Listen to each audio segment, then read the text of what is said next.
오늘 시편 35편 17절부터 보겠습니다.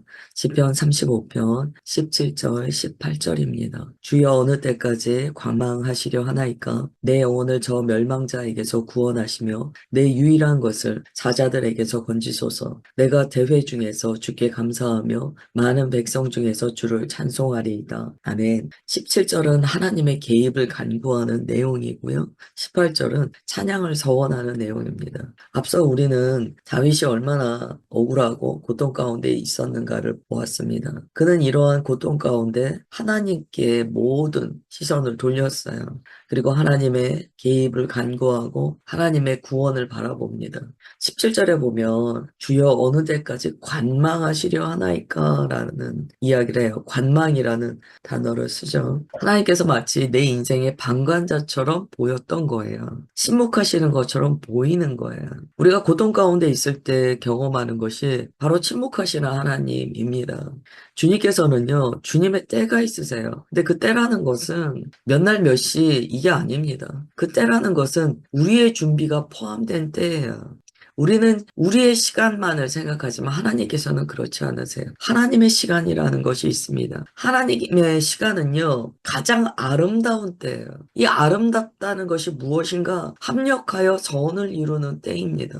우리는 나의 시간만 보기 때문에 주님께서 침묵하시는 것 같고 관망하시는 것 같아요. 그러나 하나님께서는 합력하여 선을 이루는 주님의 때를 보시기 때문에 우리도 준비되어야 돼요. 우리가 준비되는 것이 더 커요. 내가 준비돼야지 주님께서도 움직이신다는 거예요. 하나님께서는 계속 우리에게 이런 메시지를 보내실 수 있어요. 얘 나를 바라봐라. 나를 더 깊이 바라봐라. 나는 너가 준비되고 너가 아름다워지기를 원하는 거야. 그런 말씀을 하신다는 거예요. 17절에서 다윗은요, 지금 제가 말씀드린 이런 어조로 기도한 건 사실은 아니에요. 그는 이것을 지나 주님을 정말 신뢰합니다. 그러니까 왜 주님 내게 일하지 않으세요? 왜 방관자처럼 계세요? 뭐 이런 어떤 그런 어조가 아니에요. 막 못 기다리고 답답해하고 이런 어조가 아니에요. 다윗은 그것이 아니고 그것보다 더 나아가서 하나님, 제가 하나님만을 바라봅니다. 하나님 외에는 나를 구원하실 분이 없으시기에 제가 주님만 바라봅니다. 그런 절박함과 믿음의 기도입니다. 좀 어조는 다르죠. 그러나 이 17절을 우리가 묵상할 때 성경을 적용해 나아갈 때 느끼는 게요. 나의 상황에 그 성경이 적용되는 것을 경험할 때가 있거든요. 내가 지금 주님께 어떤 어조로 나아가느냐에 따라서 이 17절은 또 다르게 느껴질 수도 있어요. 다윗은 어떤 원망이나 불평의 어조가 아니에요. 주님을 향한 절실함입니다. 그러나 때로 이러한 일을 경험할 때 우리는 불평이거나 그럴 수 있죠. 주님만을 신뢰한다기보다 주님 나타나 주시지 않는 것에 대한 이 고통의 토로일 수 있죠. 그러면서 이렇게 이야기해요. 내 영혼을 저 멸망자에게서 구원하시며 내 유일한 것을 사자들에게서 건지소서. 영혼, 내 유일한 것 이런 표현을 합니다. 나의 유일한 것 하나밖에 없는 것이 무엇입니까? 생명이죠. 그 자신의 생명을 건져달라는 주님을 향한 간구예요. 그러면서 18절에 이렇게 기도합니다. 왜 17절이 그냥 뭐 짜증이거나 불평이거나 이게 아니라고 말씀드리냐면 18절이 있기 때문이에요. 다윗의 시편을 보면 항상 17절과 같은 주님을 향한 간구 이후에요. 주님께 예배드리고 찬양하는 내용이 꼭 같이 나옵니다. 이걸 통해서 우리가 알게 되는 거예요. 아, 정말 주님을 신뢰하는구나. 여러분, 우리 삶에 어떤 문제가 있어요? 고통이 있어요? 그럴 때 보십시오. 고통이 있고 힘들어요. 그런데 그 다음에 주님, 그러나 제가 주님을 찬양합니다. 주님께 감사드립니다. 이게 나온다면 앞에 나와 있는 주님 저를 도와주십시오.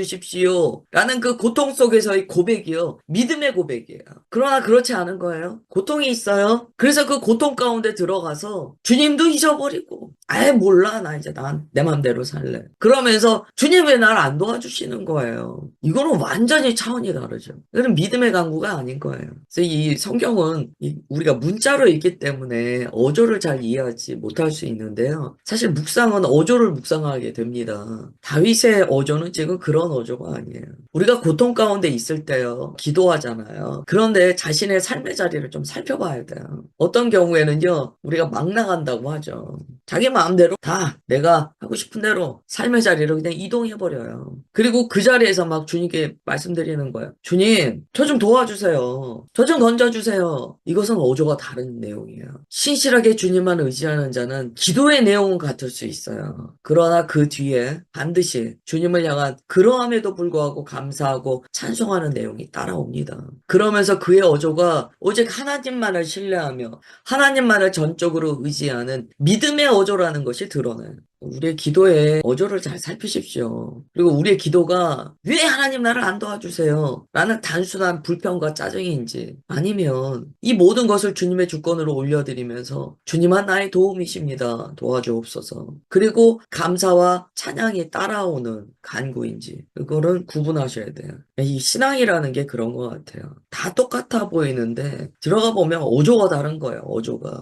이 18절은요. 그래서 하나님께서 그러함에도 불구하고 나를 도와주시고 구원해 주신다는 확신을 고백하면서 주님께 찬양을 서원해요. 지금 찬양을 안 해서 미래적인 찬양을 서원하는 게 아니에요. 지금도 찬양하지만 주님께서 나를 건지셨을 때 그 찬양에 대해서도 서원하고 고백하는 거예요. 다윗은 선을 행했지만 악으로 되갚음을 당했습니다. 모함받고 비난받고 있어요. 굉장히 억울한 상황이에요. 하나님, 지금 이 자리에 개입해 주십시오. 라고 간청합니다. 그러나 그가 간청하는 자리는요, 여전히 주님께 감사하고, 여전히 주님께 찬양하는 자리예요.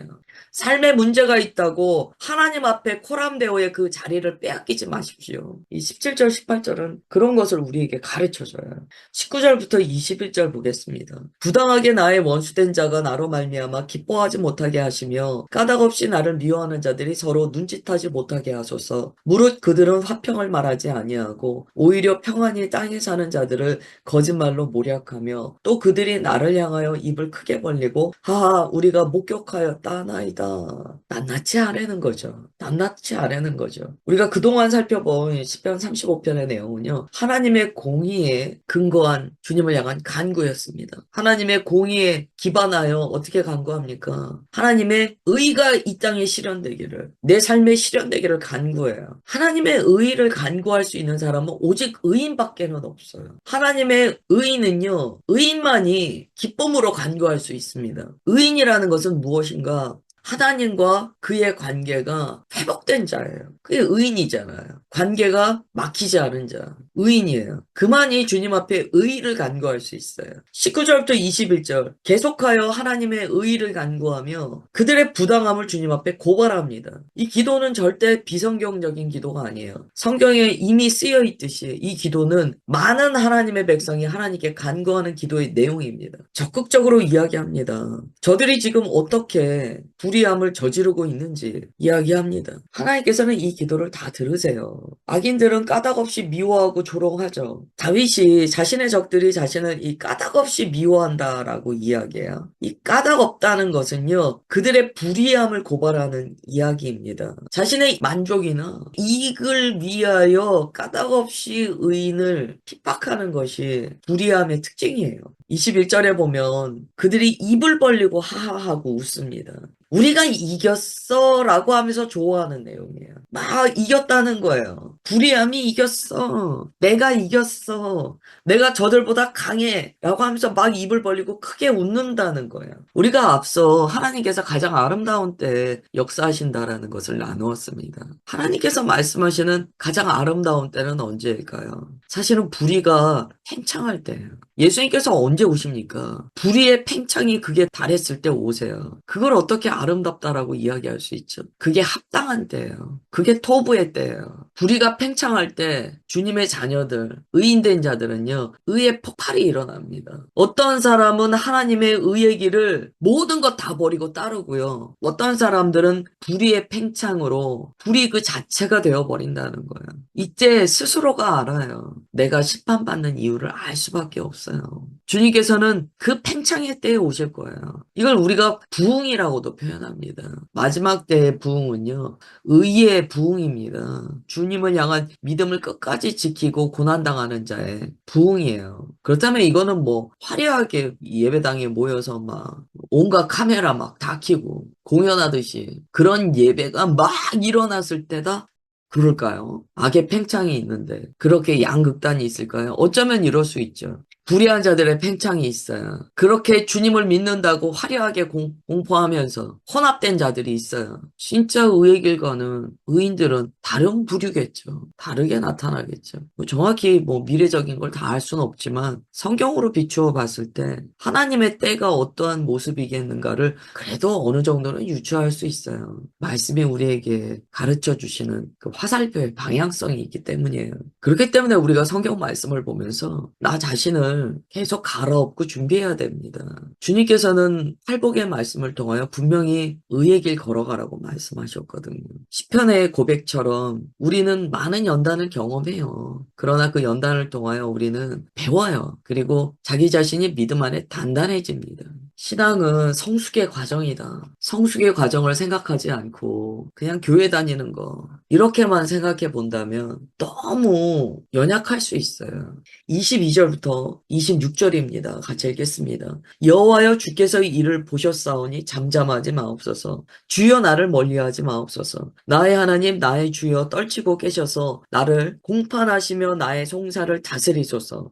여호와 나의 하나님이여 주의 공의대로 나를 판단하사 그들이 나로 말미암아 기뻐하지 못하게 하소서. 그들이 마음속으로 이르기를 아하 소원을 성취하였다 하지 못하게 하시며 우리가 그를 삼켰다 말하지 못하게 하소서. 나의 재난을 기뻐하는 자들이 함께 부끄러워 낭패를 당하게 하시며 나를 향하여 스스로 뽐내는 자들이 수치와 욕을 당하게 하소서. 아멘. 지금 계속 뭐를 주장하냐면 하나님의 의로우심을 나타내소서. 여기 공판이라는 단어가 나옵니다. 송사를 다스려 주옵소서라는 내용이 나와요. 이게 마지막 때에 갈수록 하나님의 백성들이 주님께 간구하는 내용이에요. 지금 복 주세요, 복 주세요 이런 내용이 아니에요. 하나님의 의가 지금 제 삶에 성취되기를 원하나이다. 주님, 공판하십시오. 저의 송사를 재판해 주십시오. 예수님께서 다시 오실 때 심판주로 오시거든요. 공의의 하나님으로 오시는 거예요. 그러니까 마지막 때에 갈수록 우리는 주님의 심판을 간구하는 기도가 나올 수밖에 없어요. 상황이 어떻겠는가? 이건 충분히 우리가 성경을 통해서 알 수 있는 내용이에요. 불의함이 판치는 세상이라는 거예요. 이미 지금 불의함이 판치지 않습니까?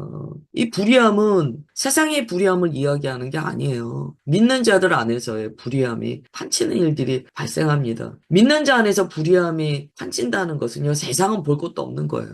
주님께서 말씀하시잖아요. 교회 안에서 이러한 심판이 정당하다면 세상은 어떻겠느냐. 그 말씀하시잖아요. 22절부터 26절까지 시인은요, 다윗은 하나님, 악인이 조롱하고 있습니다. 가만 계시지 마십시오. 즉각적으로 개입해 주십시오. 간절히 간구합니다. 저들이 이겼다라고 말하지 못하게 하소서. 주님 나타나 이기시옵소서. 이 기도가 우리가 평상시에 잘 안 나와요. 언제 나오는가? 핍박당할 때 나와요. 주님께서 핍박당하실 때는 우리가 기도를 안 해요. 우리 주님 핍박당하실 때는요. 성도들이 그렇게 간절히 기도가 안 나오는 거예요. 주님의 이름이 높임을 받지 못하시오며 주님의 이름이 영광받지 못하실 그때는 간절히 기도가 안 나와요. 그런데 언제 그렇게 기도가 나오는가? 그냥 내 명예가 좀 꺾일 때, 내가 억울한 일 당할 때, 그러니 그런 기도가 막 그제서야 배워서 막 나오는 거예요. 신앙생활 하다가 이거 배우게 되거든요. 배우신 분들이 있을 거예요. 아, 그러면서 우리가 깨닫는 거예요. 내 일에는 이렇게 기도가 나오는데 왜 나는 주님의 이름이 높임받지 못하실 때 왜 이런 기도를 못했지? 그게 신앙이 성숙해가는 과정입니다. 27절부터 28절입니다. 나의 의를 즐거워하는 자들이 기꺼이 노래 부르고 즐거워하게 하시며 그의 종의 평안함을 기뻐하시는 여호와는 위대하시다 하는 말을 그들이 항상 말하게 하소서. 나의 혀가 주의 의를 말하며 종일토록 주를 찬송하리이다. 아멘. 의를 즐거워하는 자들이 기쁘게 예배드리는 날들을 바라봐요. 의를 즐거워하는 자들이 하나님은 위대하십니다 라고 찬양하게 하시라는 거예요. 나의 혀가 주님의 의를 말하며 종일토록 찬송하게 하옵소서. 우리 주님은 의로우신 하나님입니다. 정말 핍박당하는 지역의 그리스도인은요, 지금 우리가 나눈 이 시편을 묵상할 때요, 우리처럼 묵상하지 않을 거예요. 더 확실하게 묵상할 거예요. 그들은 의를 위하여 당하는 핍박이 무엇인지 몸소 경험하고 있기 때문에 핍박 가운데 있을 때 하나님의 의를 간구하는 간절하고 정직한 기도가 나오게 됩니다. 35편을 마쳤는데요. 시편은 그리스도인 안에 이런 고백을 내가 배우는구나 라는 것을 가르쳐 주시는 내용이에요. 때로 어떤 시편이 나와 별로 연관성이 없었지만 어느 날 내가 그 시편의 삶의 자리와 같은 일을 경험할 때 그때 비로소 시편의 그 기도가 이해가 되는 거예요. 그러면서 주님께서 왜 이 내용을 성경 가운데 놓으셨는가를 우리가 참 감사로 깨닫게 되는 거예요. 성경의 모든 말씀은 버릴 것이 없습니다. 다 주님께서 받으시고 우리에게 가르치시고 깨닫게 하시는 주님의 생명의 말씀입니다. 세상의 불의함과 조롱 속에 있다면 불의함이 팽배해서 아니오가 예가 돼버린 상황을 내가 경험하고 있다면 시편 35편으로 기도하십시오. 주님께서 가장 아름다운 때 그것을 이루십니다. 주님의 행하심은 완전하시고 선하시고 아름다우세요. 우리는 의인됨을 잊지 않으며 다만 주님께 주님의 의를 간구할 수 있는 그리스도인입니다. 주님께서는 주님의 그 의를 간구하는 이 땅의 의인들을 찾고 계세요. 그 기도가 우리 주님 다시 오실 때 그 시간과 연결되어서 하나님의 때를 형성하게 된다고 믿습니다. 네, 기도하겠습니다. 하나님, 시편 35편을 마무리합니다. 여러 가지 일들을 겪고 삶의 모습이 단순하지 않다는 것을 배워나갑니다. 얼마나 많은 일들이 삶에 벌어지며 얼마나 많은 소용돌이가 우리의 삶 가운데 일어날 수밖에 없는지를 깨닫게 됩니다. 어떠한 상황이든지 우리가 주님의 의의 편에 서 있는지 점검하게 하옵소서. 군사로 부름받았사오니 주의 말씀으로 하나님의 전신갑주를 입게 하시고 믿음으로 무장되게 하사 오직 주님께서 이 땅 가운데 이루어 나가시는 주님의 나라를 함께 이루어 나가는 동역자들 되게 하옵소서. 주님, 그렇게 주의 자녀들 이 시간 기름 부으시고 그 삶을 복되게 하시며 주님의 의로 덧입혀 주시는 것 믿습니다. 세상에서 너희가 핍박과 환난을 당하지만 담대하라, 내가 이기었노라 말씀하신 주님, 주의 이기심을 마음에 담고 이 한 날을 출발합니다. 주님, 담대하게 하옵소서. 믿음 안에 당당하게 하옵소서. 믿음으로 견실하게 하옵소서. 그렇게 역사하여 주심을 믿사오며 사랑하는 주 예수 그리스도의 이름으로 기도드리옵나이다. 아멘.